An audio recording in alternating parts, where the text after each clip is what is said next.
પાટણ જિલ્લાના સાંતલપુર તાલુકામાં છેલ્લા 2 દિવસમાં પડેલા 15 ઇંચથી વધુ વરસાદના લીધે હાહાકાર મચી ગયો છે। વવવા ગામમાં ન્યૂઝ 18ની ટીમે મુલાકાત લીધી ત્યારે સામે આવ્યું કે રસ્તાઓ ધોવાઈ ગયા છે, ઘરોમાં પાણી ઘૂસી ગયા છે અને લાખો રૂપિયાનું જીરું સહિત અનાજ પણ નષ્ટ થયું છે।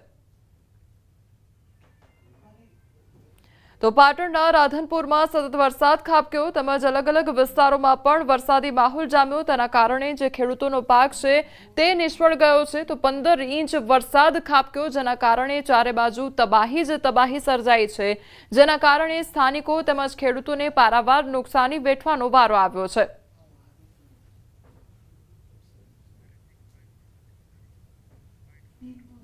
અનાજ બધું જોઉં, જીરું મારું જોઉં, પૈસા જા કા ઘરમાં બધું જ નહીં ભૂડું, પછી ગાવડા બાવડા માંડ કાઢે ઢોરા જીવ માંડ બસાયો।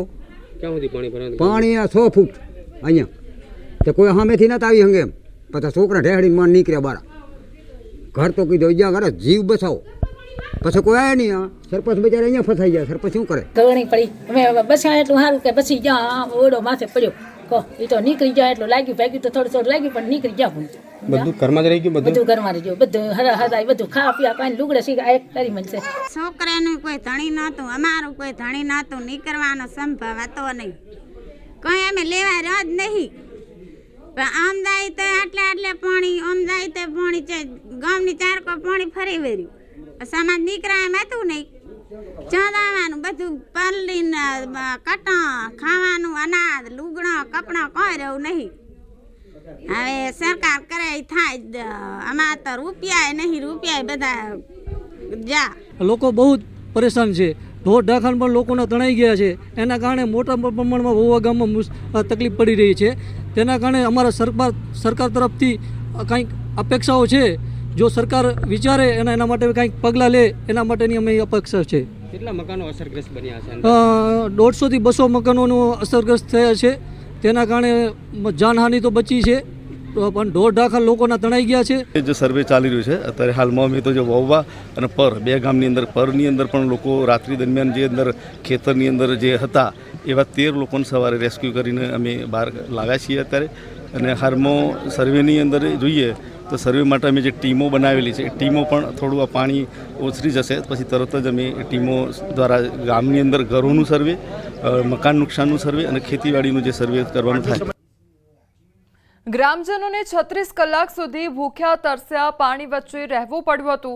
આ દરમિયાન વવવા ગામમાં કાચા મકાનો ધરાશાયી થઈ ગયા હતા, પશુઓ પાણીમાં તણાઈ ગયા હતા। તો હાલ તંત્ર બચાવ કામગીરીમાં લાગ્યું છે અને વહીવટી વિભાગ દ્વારા નુકસાનનો સર્વે પણ શરૂ કરવામાં આવ્યો છે। સાંતલપુર પંથકમાં મેઘરાજાએ તારાજી સર્જી છે, ત્યારે ગ્રાઉન્ડ ઝીરો રિપોર્ટ પર ન્યૂઝ 18 ગુજરાતી પહોંચી દ્રશ્યો બતાવવા માંગીશ। દ્રશ્યો દેખાય છે સરહદી વિસ્તાર સાંતલપુર તાલુકાના વવવા ગામના છે। વવવા ગામમાં પાણીનો પ્રવાહ ભારે આવવાના કારણે ઘરોમાં પાણી ઘૂસી ગયા હતા અને જે મુખ્ય માર્ગ અત્યારે તમને બતાવવામાં આવ્યો છે, માર્ગમાં પસાર થવું મુશ્કેલ હતો, એટલે અત્યારે પાણી તો ઓસર્યા છે પરંતુ ત્યારબાદના તારાજીના દ્રશ્યો જે કે મુખ્ય માર્ગ હતો તે તૂટી ગયેલા જોવા મળે છે, મકાનો પણ ધરાશાયી થયેલા જોવા મળે છે। સ્કૂલની જે દિવાલો હતી દિવાલો તૂટી ગઈ છે, જે ટ્રેક્ટરો જે ફસાયેલા હતા તેમને તેમ ટ્રેક્ટરો પણ હાલ ફસાયેલા જોવા મળે છે। ગામની મહિલાઓ તેમને ગામના પુરુષો પણ અત્યારની સ્થિતિએ ઘર બહાર હાઈવે ઉપર આવીને બેઠા છે। મહિલાઓ પણ ક્યાંક કપડાં ધોવામાં કોઈ જગ્યા નહીં વધ્યું એટલે ક્યાંક હાઈવેનો સહારો લે છે। સ્થાનિક એક માજી છે, માજી જોડે વાત કરે છે। માજી, કેવું પાણી ભરાયું હતું, કેવી તકલીફ હતી? તકલીફ વાર વગરની માંડ કાઢ્યા, હાથમાં બાંધી છોકરાને બાઈ માણસને ખબર લઈને કાઢ્યા બાર રાતે। કેટલા હેરાન થયા હતા, કેટલી કલાક હેરાન થયા હતા? નહીં, અડધી રાત સુધી કાઢ્યા, આખી રાત કેમ જાય છે, આખી અહીંયા છોકરાને ભેહું તો રહી ગયું અને છોકરા માંડ કાઢ્યા બાર, કહો એ ભગવાને હાસવી દીધા, કહો પાણી થાય અહીંયા આટલી બહુ જતું, આ બધું આટલી બહુ પાણી અહીંયા કાંઈ દેખાય નહીં, આ મકાન આ બધું રાહતા। ઘરોમાં કેટલું પાણી ભરાયું હતું, ઘરોમાં કેવું નુકસાન? તમે જોઈ વાળો તમને ખબર પડે ને, જાઓ તો પહેલું ગાય જેવું બધું વિસ્તાર પડ્યું, આટલા પાણી આટલા ઘર વખરીને કેવું નુકસાન? ઘર વખરી તો ધાન હળી જાઉં, કાપડી હળી જઈ, બીજું એક જીરું હતું 12 બોરી એ પલટી ગયું।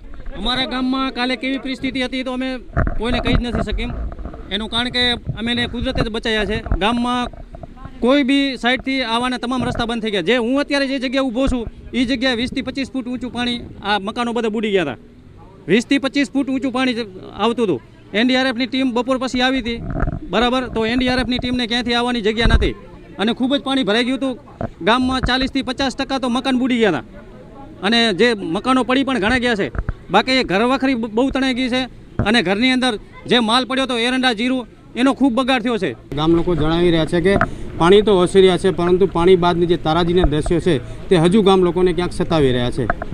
અશરફ ખાન, ન્યૂઝ 18 પાટણ. સાંતરપુર તાલુકામાં ભારે વરસાદે એટલી હદે તારાજી સર્જી કે બખુતરા, વહુવા, દાતરાણા, મઢુતરા, બરારા જે બાજુ સરહદી ગામો છે તે ગામોના 36 કલાકની ઊંઘ હરામ કરી નાખી છે. એનું મુખ્ય કારણ છે કે ભારે વરસાદને કારણે આ જે ગામો છે ગામોમાં તો પાણી ઘૂસ્યા, પરંતુ ઘરોમાં પાણી ઘૂસવાના કારણે પરિવારો માંડ જીવ બચાવીને અહીંયાથી નીકળ્યા. દ્રશ્યો બતાવવા છે કે આ વહુવા ગામના દ્રશ્યો છે જ્યાં મકાનના અંદર આપણે ઉભા છીએ. મકાનના ક્યાંક 2.5 થી 3 ફૂટ સુધીનું જે નિશાન છે અહીંયા સુધી પાણી ભરાઈ જવાના કારણે લોકો જીવ બચાવીને ભાગ્યા, પરંતુ ઘર વાકરી હતી તે ના નીકાળી શક્યા. દ્રશ્યો બતાવીશ કે મકાન કાચો હોવાના કારણે મકાન સમગ્ર ધરાશાય થઈ ગયો છે. મન બહાર નીકળ્યા છોકરા લઈને, બાકીનું બધું અંદર રહી ગયું હોય જે હતું છે. અંદર બધું અનાજ, જીરું, અરંડા એ તો તણાઈ ગયું, હાથમાં જ નથી આવ્યું, બધું ભગી ગયું. બધું ઊભી તો હવે સરકાર કંઈક સહાય છે તો ઊભા થાય, નકર તો આમનું પડ્યા છે, સાપનો ચાક વાર છે. સર્વે કરીને તાત્કાલિક આ ગામના લોકોને જે અસરગ્રસ્ત છે તેમને સહાય ચૂકવવામાં આવે તેવી આ ગામ લોકો માંગ કરી રહ્યા છે. અશરફ ખાન, ન્યૂઝ 18 પાટણ. પાટણ જિલ્લાના સાતલપુર તાલુકામાં આજે 2 અલગ-અલગ જગ્યાએ ડૂબવાની ઘટના સામે આવી છે. સાતલપુર નદીના પ્રવાહમાં 3 યુવાનો ડૂબ્યા હતા, જેમાંથી 2ના મૃતદેહ મળી આવ્યા છે, જ્યારે એકની શોધખોળ ચાલી રહી છે.